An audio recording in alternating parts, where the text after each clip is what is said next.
What's up, Patreon? What's up, guys? It's the Music Maniacs, Side After Dark. We're talking a little bit more about drums. We knew we were gonna miss something. Yep.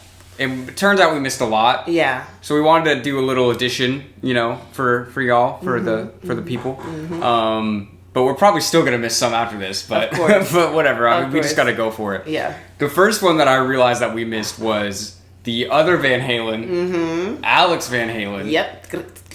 I think it sounded just like that. Yeah, that's your.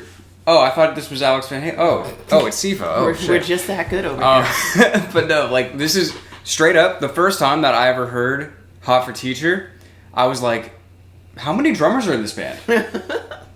Like, I literally thought there was more than one drummer.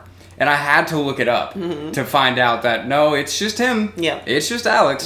So he tears it up. And it's so funny because, like, if he was the drummer in a different band, he would probably be so much more renowned. Yeah. But when your brother is that good at guitar, right, and you got that front man, yeah, it's kind of easy to just be overshadowed a little bit. You yeah, know what I mean? Yeah, and I think he takes it all in stride. He seems like a low-key kind of guy. He's cool with it. Yeah. He still has fun. Yeah. So definitely shout out to Alex Van Halen. Yep. And then we got like session drummers that we always hear in the background that we are just like, well, shoot, they got a good rhythm going on. So I wanted to shout out like Benny Benjamin from Motown, who we all like know it here. He's definitely got a good like boom cymbal sound to his also like a good low drum like vibe going on, and I really liked him. But we got more session drummers. There's a lot of session people. Who are they? Steve Gadd. He's been in a lot of things. Frank, Steely Dan. Yes, the Purdy Shuffle. Yeah. Speaking of Steely Dan, Bernard Purdy for sure. Pretty Purdy, right? Yeah. Yeah. And no, but yeah, it's all about the Purdy Shuffle. And it's so funny because after we found out about that, I can just hear it. Yeah. Like, I can hear it on other songs sometimes. Right. And remember, there were some Steely Dan songs where we did, and I'm literally like, tell me that's not fucking Bernard Purdy. Like, I know for a fact that it's him because you can just hear that. You just know it. Yep. For he has such a distinctive sound. So definitely had to shout him out. And who else we got? We got more. We got Tool's drummer. Danny Carey. Danny Carey from Tool. Because those are some really heavy hits that we love to hear, right? It matches with the vocals of that, and it matches with the whole vibe of Tool, and it just like, for some reason, you just feel those drums here. Like, yeah. You know what I mean? So. And that really is the whole vibe of that band too, because even the bass is kind of like that too. Like, you feel that bass, and then the combination of, well, the rhythm section, the bass with those drums, just like, oh yeah, this is a groove. Yeah. Like, this really goes for it. Other metal drummers, Mark Portnoy from Dream Theater. So Dream Theater is a band that, I mean, I'd always heard of Dream Theater, right, but I didn't know them until some of the the videos we did on the Side After Dark channel. Likewise. And I mean, every member of that band is a virtuoso, basically. Maybe not the singer, but that's true. but all the instrumentalists are, and definitely. And watching the videos with Portnoy, it was insane. Yeah, like, I couldn't believe it. And he's a Brooklyn guy, I think. Yeah, which is even crazier. Where'd you get the time? No, I'm just kidding. You play drums? You must have been like from like Bensonhurst. Yeah, you must have been far out. Or somewhere some far shit. out where they have like a lot of good like size studios and stuff for you to actually stretch and drum. We've got so many others. A couple more others. We've got Danny Serafin from Chicago. Yes. Yeah. So Danny Serafin, we just did a reaction to all of Chicago 3 on the Side After Dark Patreon, and we realized what was so dope about him is that he's playing jazz drums while the whole rest of the band is not playing jazz. Right, they're rocking it out, they're funking it out, and he's jazzing it out. Yeah. And it works. And it's funny because, like, we talk about other drummers that, like, their style is very much jazz, but it kind of, like, it's such a different thing. Like, but they put the blues and the hard rock in it, and they have the jazz with the blues. But they did, like, the jazz drums with the funk, right? With the funk and the choppy guitars and the horns, and it's just a whole different vibe. And then even when Danny does like his drum solos, it's like just as good as any jazz drummer. I mean, he's killing it. Yep. You know what I mean? For sure. So huge shout out to him. Yeah. Something else that I realized, I mean, we already shouted him out in the main podcast, but I realized that Travis Barker is the Ringo Starr of the 90s. Because, wait for it. Wait for it.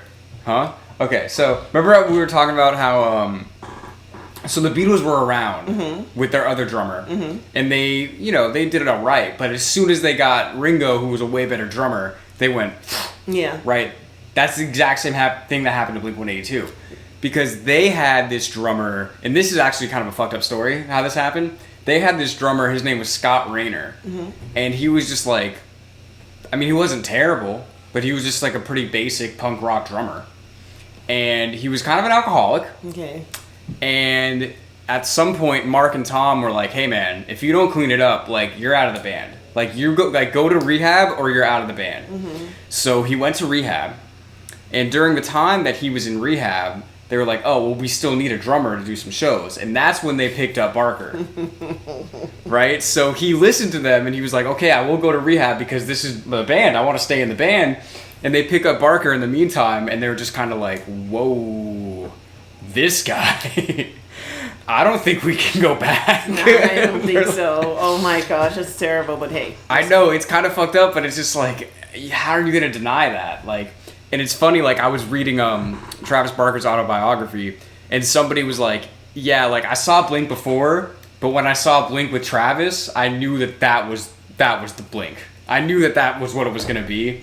So they dumped the other drummer, even though he did everything that he promised. Well, shout out to that drummer. Yeah, shout out to Scott Raynor. Probably went on to do other things, though. Hopefully. Nothing that I know of. Don't give up on the drums, Scott. Don't stop, Scott. It's been 20 years, but don't do it. I want to I should have looked this up. The drummer from Black Flag. Oh. Fuck. That's a good drummer. Shout out to Henry Rollins. That's a good drummer. Yeah. Shit, my phone's too far away. Wait. Oh, let's find it. Let's see how my fingers are. Sorry, guys. Well, if you're watching us on Patreon, you already like us, right? Yeah. We're only doing this for you anyway. You know what I mean? So it's all good. Well, unless you hate us. Do you hate us? Please don't hate us. Was it Chuck Biscuits? Chuck Biscuits? There's been like 5 of them. Oh, shit. Bill Stevenson, Robo, Anthony Martinez, Emil Johnson, and Chuck Biscuits. I didn't realize there was that many. Me neither. All right, well, shout out to all of them, I guess. All you guys, They all get a shout out. We just said all of their names. Yeah. I don't know, because it's just funny, like, we know that we're still going to miss so many, but it's like, what are we going to do? You know? We're going to just keep missing it. We're going to... Every 6 months, we're gonna do another drum podcast, and we're still never gonna do it. Now we're still gonna never do every single person, because that's just the way the cookie crumbles. Exactly. I don't know if there's any more glaring omissions, tell us.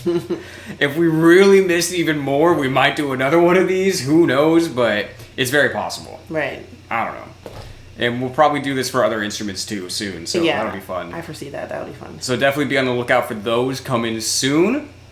And we'll see you on the next podcast.